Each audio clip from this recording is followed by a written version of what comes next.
We are live. This is the Minsky Market Update. I am your host, Bill Noble. The Minsky Moment Market Update, where we go from normal to not normal. Just as Michael Saylor discussed, sort of, on the recent Jordan P. podcast. Now, a few notes. Conflict oil. Supposed to be good for Bitcoin. Long-term, yes. Short-term, we'll see. The biggest news may be how the bond market and the currency market in legacy, particularly the bond market, reacts to what I would call an optical circus. Like, obviously, the situation and all these conflicts everywhere, including here, are unfortunate. However, the optics for the administration, the optics for the market, and of course, the situation unto itself with the possibility that the Strait of Hormuz gets closed, meaning no oil out of Iran, becomes at least a danger. It's beyond a danger at this point. It feels like a given. Now, as the market goes back and forth, I don't want you to go back and forth. So first it was, this is not happening. Then it was World War III. Then it's going to be over on Monday. Now oil's going to 200 on the Sunday open. Okay, we go back and forth, back and forth. Meanwhile, Bitcoin sits at 105K. And we got a lot of information about how this cocktail of events is essentially Michael Saylor's perfect storm for Bitcoin on the upside. Perfect. It doesn't get any better than this for crypto. Really. Because of Michael Saylor's theory about conflict and adoption. So we're going to go over what news we can, because social media people are basically, they were suppressing this content right out of the gate. So I'm going to keep it to a functional minimum. And then we're going to go into Michael Saylor and the Minsky Moment. We want to welcome Willimeter, who started us off with a super chat. Sir, I sincerely appreciate that, as I appreciate all of our members in the YouTube member area, especially our analyst, Toby, who told you this was not going to be World War III. And so far, it hasn't. Everyone was losing their mind. And Toby, on the air, in the face of the event happening, said, this is how it's going to be. And of course, Patreon Platinum is all set up. And we'll get further research about the start of Solana season. ETH, you can do, well, you'll have to tune in for when you can do ETH. Okay. Stunnaman is here. Welcome. Welcome, sir. Right? DGen Joe, a member for 6 months. Hello. GF. Great Santini. Willimeter. Hello. Kamania. DGen Joe. Suncatcher Hawaii, a member. Sir, welcome. Patriot Caveman. Gian, a member. Thank you. Tango FN. Lee. Mr. Q. The Orange Man let me down. We're going to go into that. We're going to go into that. You know what? He may wind up mooning your bags after all. He may. Joseph Green catching a live stream from Brazil. Hopefully next month I'll continue my membership. Sir, we will welcome you back at any point. We appreciate all the people who support us, and we are going to make you money. Okay. News, let's go.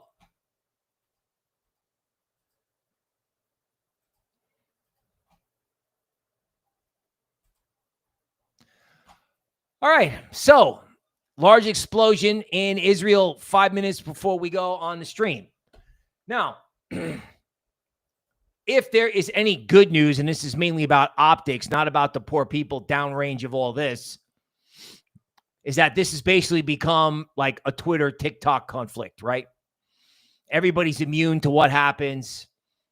It goes back and forth, back and forth, back and forth, and devolves into your classic kind of Middle East deceased fest For what point, we don't know. I think if the leaders of both countries quit tomorrow, everybody in both countries would party and hug each other. Not entirely, but close. Close. This is about the two guys at the top, at best. At worst, it's some kind of awful geopolitical theater that serves absolutely no purpose. And it could create a black swan in financial markets, which no one's expecting. There's two things no one in the normie world is expecting. One, that was the first thing no one was expecting. And the second thing no one was expecting, which is the thing Jamie Dimon was talking about, is that you have a problem with both the dollar and U.S. government bonds at the same time. Because I don't see it right now how we don't get dragged into this. And if we do, then that's going to create a parabolic need for defense spending, which is, of course, what they want. Again, extremely convenient, right? Immigration, ICE budget, riots. Defense budget, conflict. Defense budget, parade. The optics are horrible. Now, what am I talking about? What is a Minsky moment in finance? A Minsky moment is a sudden and severe collapse in asset prices that follows a period of normalcy, developed by an American economist who developed the financial instability hypothesis. It's pretty simple. You have prolonged stability, you have rising speculation, you have excessive debt, legacy becomes a Ponzi scheme, and then you have a trigger event, such as a rise in interest rates, a drop in asset prices, or a geopolitical conflict nobody knew was coming. The key characteristics: suddenness. The collapse is abrupt, often catching policymakers off guard. Jerome Powell's life just got more difficult. How do you deal with an economic slowdown, a stock market shock, potentially, and who knows where oil opens on Monday? Who knows, right? Deleveraging. There are guys out there who are short oil. Anyone who's short oil could be done. I mean, so far, oil was fine, right? I was kind of laughing at this whole World War III thing, but now they're starting to hit oil facilities. And it really got real for me when they hit an oil facility 16 miles away from where my kid lives in Texas. Systemic impact, obviously, if the risk-free rate on treasuries is not risk-free anymore because the government bond market becomes unglued. There was a crisis in 1998. I was there for that. There was a crisis in 2008. I was there for that. Both of those things were visible, but seemingly came out of nowhere as big problems. Stability fosters instability. Now, why is this the Minsky moment? Why? Well, because on Friday, interest rates, this is the yield on the US 10-year bond, interest rates were up when they should have been down. People should have been buying dollars and the treasury bonds, bills because of uncertainty, and they weren't. Matter of fact, they sold them, which of course makes sense because if we have to get involved in this, the defense budget gets bigger and bigger and bigger and bigger and bigger. And the bond market is just like, see it. And the bond market's got the Jamie Dimons and Ray Dalios leaning on it as it is, and Stan Druckenmiller too, trying to get it to crack. It's their big trade. And we'll look at the charts. Now, you're going to ask yourself, what happens if the bond market comes unglued? What does it mean for crypto? Okay, well, at first glance, small altcoins do not do well in rising interest rate environments. In many ways, that trade has already happened, but of course, that trade can get worse next week. Let's get real if there is a Minsky moment. Now, Michael Saylor, and we'll go over this in depth, Michael Saylor has said that, people adopt new things in times of stress and war, all right? And if it doesn't create World War III, You could have a moment with the dollar and with bonds like you had on the tariffs, except perhaps the Fed doesn't have as much control as you would think, or they have to come in very heavy-handed to stop it and hope it works. Michael Saylor told Jordan Peterson that he thinks Bitcoin could suck a lot of capital out of all of the financial markets. That's very interesting. What happens if that starts Monday? What happens if out of bonds into Bitcoin starts? Whoa, Nelly, your Minsky moment. Now, to drive this home, right, Just Dario, my favorite macro guy, in macro speak, safe haven in inefficacy, meaning the safe haven is not safe. The risk-free is risky. There's no job growth and prices are high and not coming down. Okay. They have to issue a lot of bonds and nobody wants to buy long bonds. It's amazing. $37 trillion in debt and there's no liquidity in the treasury market. No buyers, no sellers, no one's interested. Increasing deficit equals problem, especially if it's a problem. The Fed and Bessent are holding it up. But if you start introducing this like black swan type stuff with oil, even the threat of it. Now, oil couldn't go up last time. We'll see what happens on Sunday night. Now, the point of all this, I'm driving towards it. This is the moment where people discover Bitcoin. This is the moment. And here's the chart. Investors are now all in on stocks with the highest equity allocation in history. The only time it was higher was just before the dot-com bubble burst, which, by the way, there's a video about this. Ironically, there are videos about my first Gulf War experience and what was the dot-com bubble crash like on the YouTube channel. It's called Wall Street Stories. Not exactly lighting up the YouTube views. However, strangely useful in this time. I'll show you where it is on the site. 53% of household assets in stonks. I mean, they wiped out stonks on nothing last time. Tariffs. Ooh. 20% down. Fear, greed at zero. Zero. Oh my God, a recession. Now they're looking at this like it's a nothing burger. It's not a nothing burger if you have, either an oil shock or what's worse, the threat of an oil shock, right? If it's kind of like something blows up and oil goes to 150 and then it comes off, well, that's fine. But if oil sits at 80 and everyone sits around and goes, oh my God, is it going to go to 130? The uncertainty is more toxic. And we already went over where the chart on stonks was. Guy I know has got a thing on his Twitter. It says buy S&P at 600 in 2008 and sell it at 6,000 in 2025. Exit stage right. Done. Out.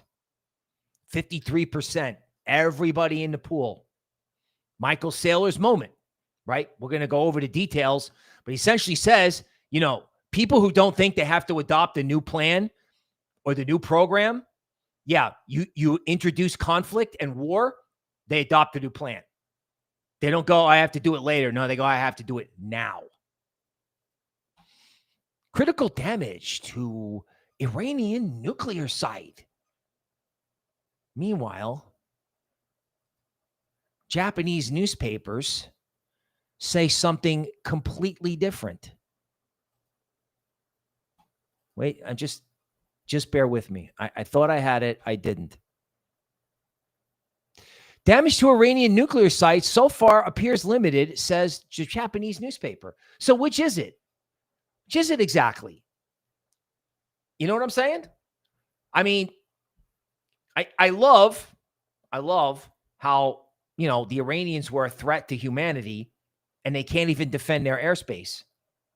We'll go back to that. Meanwhile, here's the guy that runs PIMCO, the world's biggest bond fund. The 10-year note yield is going up today, further reinforcing the historically unusual behavior of U.S. government bonds. This is occurring amidst continued attacks and more generally thickening geopolitical cloud. Oh, wait, someone is actually paying attention, even though he doesn't dare speak out his mind on the real reason why it's happening. Why is it happening? Because we're acting like idiots. You cannot be the world's reserve currency. You cannot be the risk-free rate and do things like this. U.S. intelligence assessed weeks ago that Iran is not building a nuclear weapon. Okay. So what's this all about? What are we doing? We said we weren't doing this, and now we're doing it. They said they were mooning our bags, and they didn't do it. And you know what? Based on this, they're going to moon our bags. When you see the PowerPoint I have about the breakdown of what Michael Saylor said to Jordan Peterson, you'll sleep better at night. Even if we have to put up with an altcoin or Bitcoin heave next week because of stonks, you'll sleep better. Like, what exactly are we doing? What are we doing? Okay, so just in case you don't know, oil facilities are getting hit. Oil facilities are getting hit, right? Now, the Chinese get their oil from Iran. That's where the Chinese get their oil. Now, I'm sure the Orange Man doesn't have a problem with pressuring the Chinese, but I'm sure the Chinese have problems pressuring the Chinese. Right? Like, this probably ends when China calls up the Israelis and said, knock it off now. Virtually all of Iran's oil exports go to China. Again, what are we doing? What are we doing? Right? And then there's further criticism, which I'm not going to go into because I think every time I say his name or show his face, my views stop. Now, there's a commentator that's basically saying Trump almost sounds like, I don't know, like kind of like a moron or kind of like Bowden-ish with the things that he's saying about the reaction here, about how all this is going. Now, again, more propaganda. Just in time for the defense budget, we have a completely incapable country. So their airspace, they apparently can't defend it. They're going to nuke the world, but they can't shoot down an airplane. Airplanes that were allegedly launched or drones allegedly launched from their own territory, but they managed to shoot down a stealth jet. Their radar didn't work for regular planes, but it worked for the stealth jet. Oh, man, the stealth jet's broken. Guess we got to build a whole new range of stealth jets. Pencil that into the budget. Tax on tips? Tax-free overtime? New stealth jet. I mean, honestly, not a Dalio fan, not a Jamie Dimon fan. But at some point, you have to look at this and go, wow. Really, we're going to push it like this? We're going to do this? Come on, man. Come on. Orange Man. $57 million crypto windfall. How nice for you. How nice for you. Now, again, a $464 million judgment in New York City would drive me to make money any way I could. However, again, the optics on this.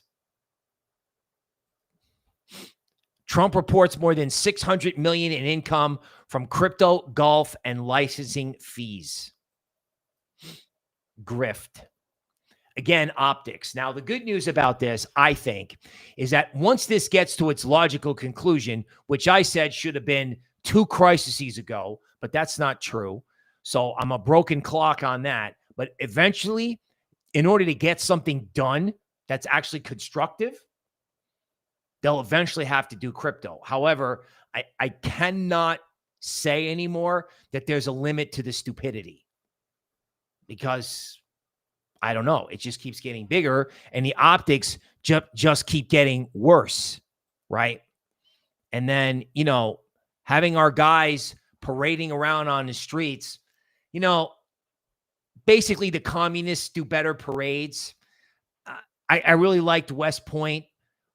I really liked seeing him swear guys in. But the rest of this and the timing, especially for his birthday, I don't know, man. I'm a super patriotic guy from Texas. But the optics, you know what I'm saying? The optics are horrible. So we're doing communist military parades, and the communists are paying spies using Bitcoin. Shouldn't this be the other way around? Again, optics, right? What are we doing? Now, of course, you know, the Russian intelligence service, you know, they're not good guys. Let's put it that way. However, interesting how they've used this as adoption, and I'm sure our government does the same thing. Rumor has it the Pentagon, they're big Monero guys. Bitcoin can absorb the $30 trillion US Treasury market. Bitcoin does not just compete with gold as an alternative store of value, but all savings instruments, including government securities, which would have been a completely ridiculous article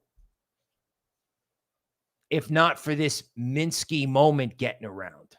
Like Novogratz started it. Like I saw him talk about it like 2 weeks ago. And then the smart macro guys were on it over the weekend, and now I'm taking it to YouTube. This would be really funny and not funny if capital all of a sudden flies from, say, Bitcoin into MicroStrategy. And are you ready for this? Old people who do bonds, they understand preferred stocks. Trust me, some old person who sits at home and lives off the interest on their investments will figure out that MicroStrategy is paying 10% on their preferred stocks. Trust me. Like these people in legacy that, you know, in some ways they're sheep, 53% long stonks. It's been working. Don't be shocked if somebody goes, you know what? Maybe we should switch to Bitcoin. Maybe we should switch into Michael Saylor's securities, or maybe we should just switch into MicroStrategy stock. Oh, by the way, which all hedge funds are short. So if you have a government bond problem next week, you can rock the regular stock market. But once that sort of runs its course, you can have people flying into Bitcoin. You can have old people, which again, we'll go over to Michael Saylor slides. Don't discount old people here. This is not the Gen Z move. This is the boomer move out of legacy instruments into crypto with this geopolitical hootenanny and the administration optics as a catalyst. You have disgruntled people on the right who voted for A and are distinctly getting not A. Not even close.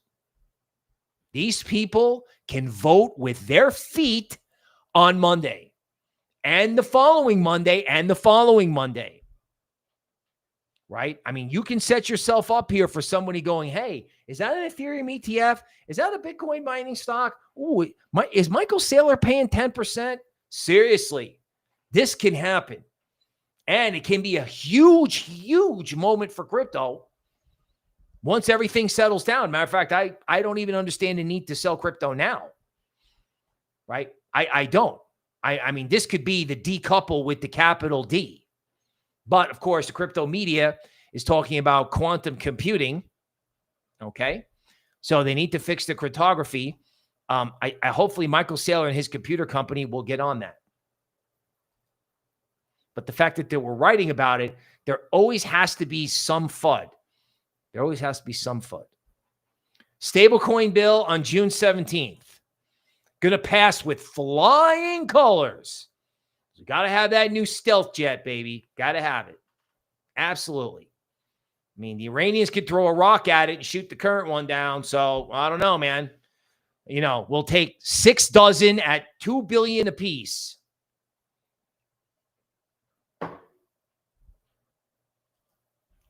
Spot ETF for Ethereum posts outflow. So I love it when it goes up, and then as soon as it stops going up, I don't love it anymore. legacy people, they're starting to act like crypto people, right? I don't want it when it's down, but when it's up, it's much more attractive.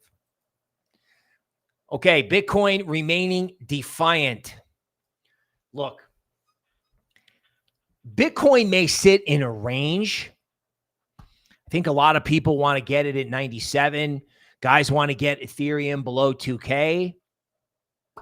I guess if you have kind of a total meltdown in stocks, you have kind of like a black swan event with oil above 80 or above 100. You don't know what can happen. But you also have to remember that the black swan for the other group could be the white swan for crypto. You cannot discount a sudden shift like an inflection point. This is the Minsky moment, right? Where everybody goes, wait a minute. I'm done with this. That's why Bitcoin isn't going down. Hester Peirce confirms that banks can do Bitcoin. Hyper Bitcoinization is here. Okay. Very tough sledding out there for crypto content creation. Very tough. Very tough. Right? Why are so many publicly held companies pivoting to crypto? And what happens if Bitcoin crashes? What happens if the government bond market crashes should be the question. And I didn't think this would work, but Bitcoin is boosting business at Steak and Shake. So you get the Bitcoin burger, you get the fries with tallow. What do you know? People don't mind buying overpriced food if they're paying in Bitcoin. Personally, I think buying anything with Bitcoin is insane. If you're going to have Bitcoin and you can store it, for God's sakes, don't spend it on burgers. However, if there's a wealth effect and it goes to 200, I'm sure people won't mind splurging. But I wouldn't be selling Bitcoin at 100. Bitcoin at 100 is starting to look optically really cheap. Now, for Ethereum, what can I tell you about Ethereum? This is what I can tell you about Ethereum. Welcome to content creation in the crypto abyss. Bitcoin's at 105. And I'm not making fun of this. If anybody wanted to watch me do this for Ethereum, I would do it. You know what I'm saying? Like Missing Crypto is doing content at the gym. I mean, getting people's attention in crypto is tough, even though we're at the Minsky moment, which is why it's going to be the Minsky moment. This is the Minsky moment picture. I'm serious. If this is what you got to do for Ethereum, like this could go on a wall. Like this is what it took to get people's attention in Ethereum at the Minsky moment. No one was interested. I'm with you, Wendy, all the way. All the way. All the way. Okay, so you want cryptocurrency content? I'll give you some cryptocurrency content. Let's do it. Protesters caught in AI dragnet. Federal agents mad because we're flagrant. AI facial recognition, drones, monitoring people that, we don't agree with, I don't agree with. Doesn't matter. That's normally how it starts. I had a history professor, Seth Shiner, said when you stick up for free speech, you have to stick up for people that you absolutely loathe. You have to stick up for the worst, people you hate. This whole thing in Los Angeles, giant experimental ground for drones and whatever Skynet program they got. It's a live drill. It's a live drill. Meet Roman Storm. I poured my soul into Tornado Cash. Non-custodial, trustless, permissionless. I wrote some code. I go to trial in 31 days. In New York, of course. The Department of Justice wants to bury DeFi, saying I should have controlled it, added KYC, never built it. They're trying to crush me. just in case you think, everything's fine. I mean, the orange man should walk down to the courthouse and give this guy his pardon in person. I have no idea why he's even on trial. How is he even on trial? Get this guy out of there. He's a computer programmer, for God's sakes. What are we doing? Oh, everything's fine. You know what? I got to tell you something. You know what everyone dreams about? Everyone dreams about like being right and being exalted. Like this guy I can't talk about has been on the air for 8 years and finally got recognized for his call. And Michael Saylor, who's been buying Bitcoin, everyone thought he was an idiot, right? And we'll go over that. Well, I'm telling you, it's unbelievable. I want to be the guy who looks at this and rails on this and pounds the table about the McAfee coin at $3 million market cap, saying, hey, we have taken coins up to stratospheric market caps that have meant less. This matters, right? Free Roman Storm. Roger Ver, John McAfee. They won't listen to these guys. But I'm going to tell you right now, when they see the artificial intelligence version of McAfee, like, for example, AI, like I have it here. So this is John McAfee's real video. So people don't understand that the McAfee AI agent was programmed on publicly available and privately held videos. John McAfee back in the day just grabbed an iPhone and made a video about everything. He made a video about that it was cheaper for, that the orange man should not invade Greenland. He should buy the water rights and just do it with a transaction. But McAfee had a video and something to say about everything. He had 4 short videos a day, like a guy you listen to. He's got his own TikTok now. They're on TikTok. Grok thinks this is AI. This is not AI. This is McAfee. So there's actual McAfee and there's AI McAfee. And people are going to wake up one day and go, you know what? We should have listened to this guy because he was freaking right about absolutely everything. And this dude with 800,000 followers is like, hey, pardon John McAfee. Or don't pardon John McAfee. You just let him continue to rail against the system. This is the AIntivirus Podcast on YouTube, where the McAfee agent's words get translated. They go into a YouTube script. So it's the agent. We ask the agent some questions. We put a script together with his words. Waltzing with Anarchy, episode 13, The Media Matrix, 783 views. Waltzing with Anarchy, Fractured Los Angeles, 113 views. Are we afraid of Mr. McAfee? Oh, I think we are. I think we are out there because you can't shut off Solana. You can turn this off. You can turn it off, but you can't shut off Solana. You can't shut this off, right? The market speaks. McAfee speaks through the instrument. And there are other projects. They all hate this one for whatever reason, but that's okay. Because he speaks through this. That's what people don't get yet. That's what they don't get yet. Right? Just like the thumbnail. Okay, PowerPoint. Michael Saylor, you've been waiting for it. How does Michael Saylor connect to the Minsky Moment?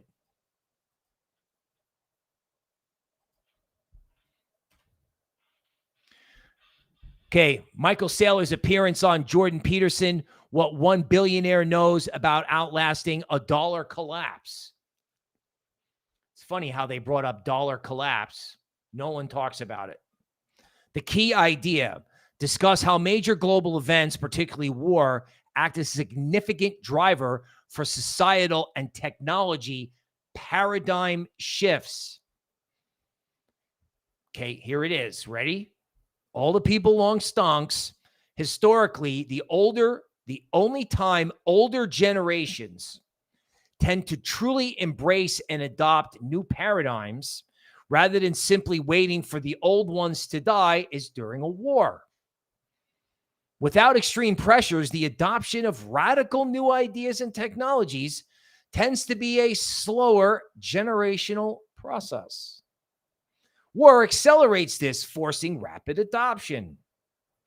The perspective can be applied to understanding how crises might accelerate the adoption, or, I like this word, re-evaluation of assets like Bitcoin. Gee, you know, I should get some Bitcoin. Let me log on to Schwab. Boop. You know how fast this stuff can get done?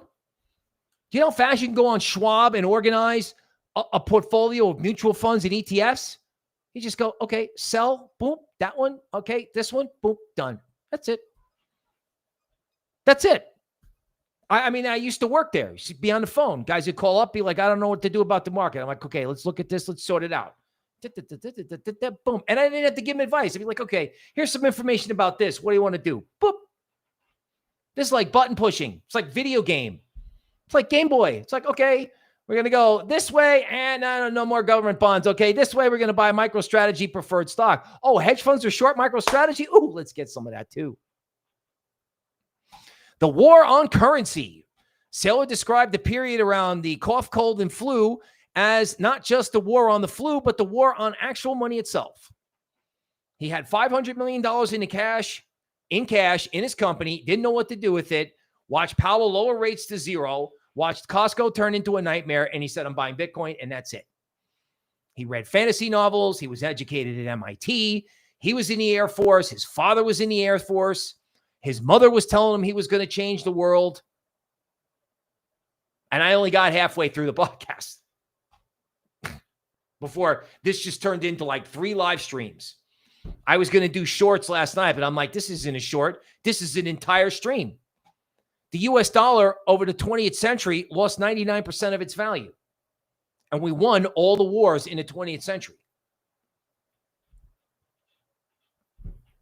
You're going to get this guy off Bitcoin. He's going to, oh yeah, Saylor's irresponsible. He's over leveraging his company. I'm going to get short the stock. Me and all my hedge fund buddies, we're going to get together at the cocktail party. You get any idea what happens if there's a problem in government bonds and the dollar, which may not go away in a day because this is now out of the hands. The orange man can get on Twitter and Bassett and the Fed can print and they can reverse the situation in a day or two. This thing that's going on in the Middle East, it doesn't have to be the end of the world. It just has to create enough uncertainty that can't be shut off immediately, right? The longer uncertainty goes on, it kind of compounds. Like actual events happening, like, okay, it happened. Oil went to 200. Okay, now what? Right? Of course, that's bad, but it's over. Oil sitting at 80 and everybody like going today, like, oh my God, what's going to happen on Monday? What's going to happen on Sunday night? That doesn't end in a day. MicroStrategy. Someone was asking, where would you buy? There's great LuxAlgo support at 343 in the event you get that lucky. If you don't get that lucky, it's going to go back inside this accumulation cone and shorts are going to get smoked because you had a false breakout on the downside and it may go back into formation, turn around and go through the top. Like if breaking through the bottom doesn't work, you'll break through the top. If breaking through the bottom does work, you'll wind up at support. How convenient. McAfee episode is so funny. Thank you for watching. Temecula, California is here. Welcome. Right? Welcome. All right. So just in case you're confused about how Michael Saylor runs MicroStrategy, here was his comical strategy for creating shareholder value prior to Bitcoin. So in 2018, he goes wild and buys $110 million of his own stock back.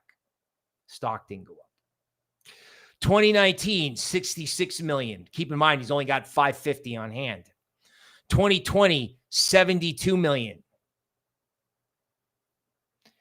Total repurchases were several 100,000 shares per year, with the single largest year repurchase being about $111 million.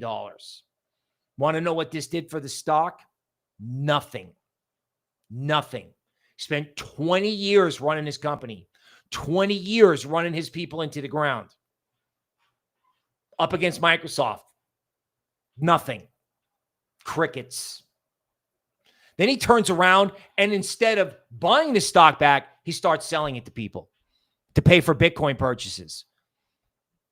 $1 billion in 24. Like, every couple of months, he sold $1 billion. Like 8 million shares, 8 million shares, 4 million shares, 2 million shares. Okay, people don't want to buy this anymore. Okay, let's create another instrument and let's sell that and let's buy Bitcoin. Like people don't realize about this guy is that he was toiling in obscurity before it happened. And going back to the first slide, the Jordan Peterson podcast was published on the 9th. Okay, which means it was recorded way before that. Way before that. So the guy is right as rain on Bitcoin, and he's right as rain about war. Maybe he was listening to the guy I can't even mention. Maybe he knew it was coming. Is Nick's free? Excuse me. That guy's show is free. He's the only guy who called it. Now, I think Michael Saylor is being, that little thing on Peterson's podcast is being missed. If you create, like, nobody in crypto who talks about mainstream adoption,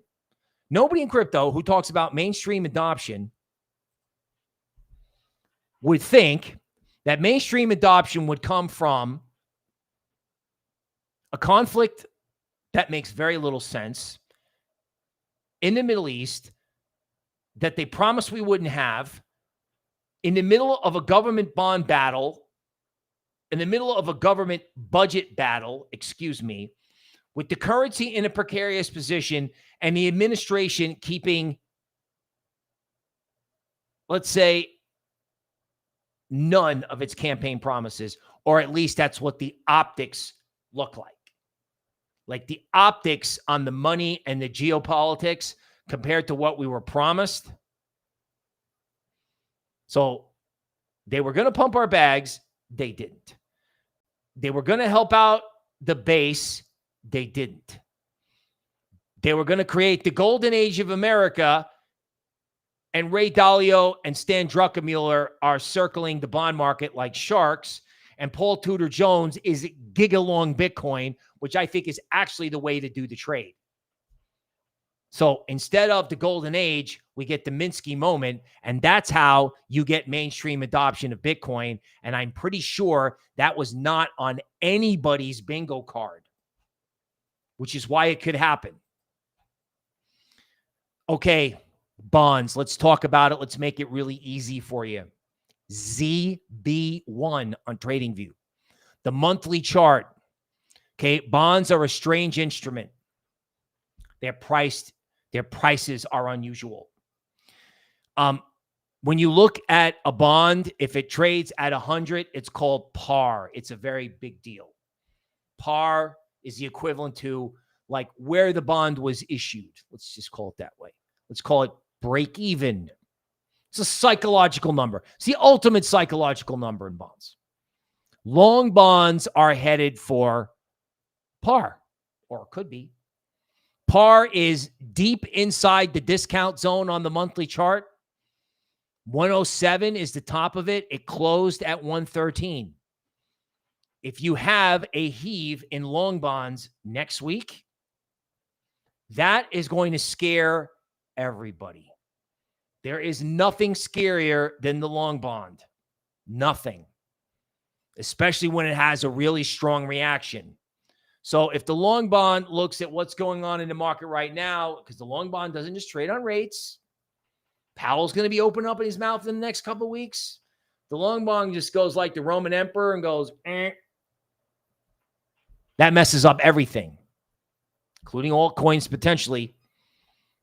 But the dawn of crypto is here, especially if they wreck this thing.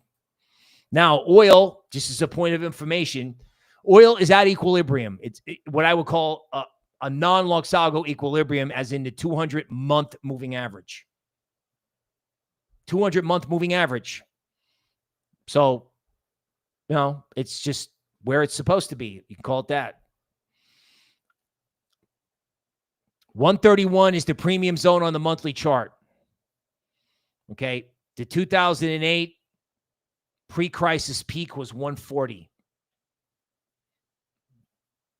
Okay. You see that? You see 80? You see anything crazy like that? That triggers a bond market problem, which triggers a stock market problem. That's simply how it is. And you know what? The only weapon that the Iranians have, the only thing that they can do, is what Putin tried to do for like a year and a half with the Ukraine war, which was sit there with his Bloomberg terminal on Sunday night and try to wreck equities on the Sunday night open and get a panic going on Monday.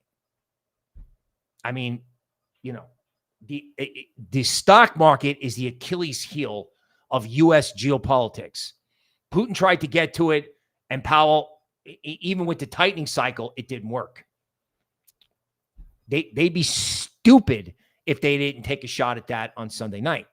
So it didn't go to 80 the first time. It wasn't World War III, but that doesn't mean they're not going to try. And, they are attacking oil facilities right now, which, I don't know.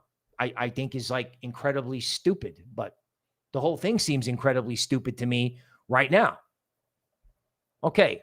So how is this going to affect crypto? Like, what is going to happen? Okay. So I had a really great bond chart here that had really awesome implications for Bitcoin. Now, here's the good news about the bond market. I took everything off this chart. This is 2020. Okay, this is the bond market going down as rates and inflation rise.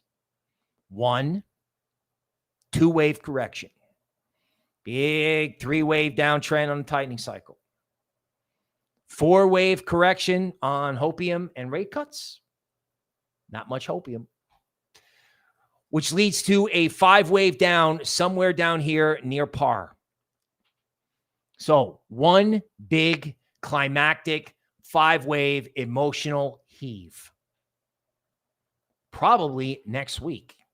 Because again, the optics on this, as a guy who grew up in the bond market, I mean, maybe I got to make Wall Street War Stories bond market videos. Actually, I probably need to make a lot more videos about this. Like the optics drive long bonds. Optics on rates, optics on fiscal policy, optics on inflation. Data prints like once a month. The rest of it's optics.